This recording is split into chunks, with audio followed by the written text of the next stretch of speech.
akala mo magulo, akala mo panatisismo, pero alam ng tao kung ano yung magiging indayog, galaw, at nagiging forma siya ng bayanihan. Bakit? Lahat nagtutulungan parang translasyon ay maitawid at maidaos sa kanyang maginhawang at maluwalhating pagtatapos.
Meron kang kahilingan na ginagawa mo, kaya magdadasal ka ng set of prayers na nakalagay sa isang nobinaryo sa loob ng 9 na araw.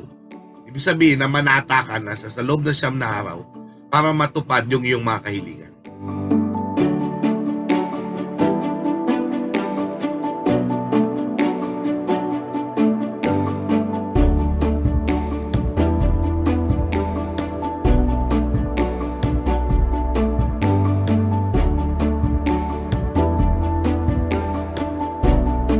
Naturally, magkakaroon ng pagkopya ng imahen sa Quiapo ng Nazareno noong mga taong 1700s. Hindi natin masigurado. So, ang nangyari dyan ay nawala, nasira yung original na imahen mula sa Mexico noong World War II at naligtas yung sa Quiapo. Ang meron tayo ay yung tinatawag na matandang pon ng Quiapo. Kahit hindi ito yung original Mexican image, matanda pa rin ito. This is around more than 200 years old.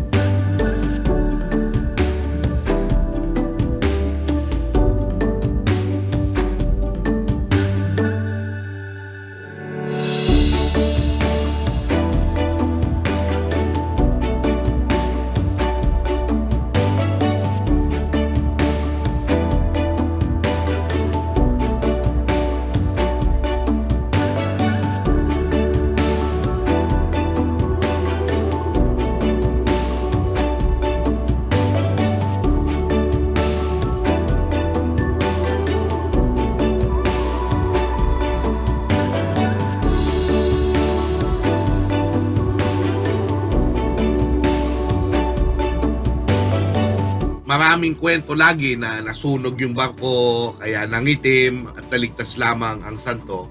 Pero most likely, hindi yun ang kwento. Ang kwento ay gumamit talaga yung Mexican ng dark wood na habang tumatagal ay umiitim.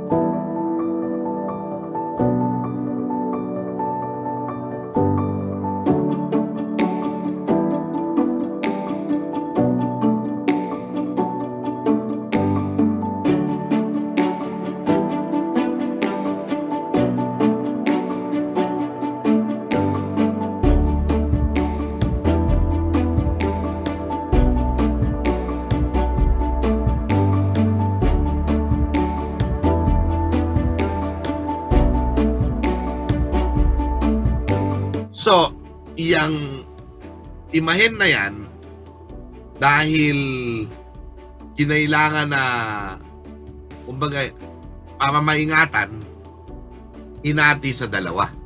Yung matandang katawan na may bagong ulo, yun yung tinatawag ngayon na bikaryo. At yung bikaryo ay yun ang pinoposisyon kapag araw ng Quiapo.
Nakikita mo yung paghihirap ng Panginoon ngayon, pero alam mong hindi yan ang katapusan ng kwento. At tulad ng Panginoon natin na buhay na maguli, yung mga paghihirap natin, sakit, matatapos din ito. Yun yung pag-asa na binibigay ng kwento ng Poong Jesus Nazareno sa mga Pilipino.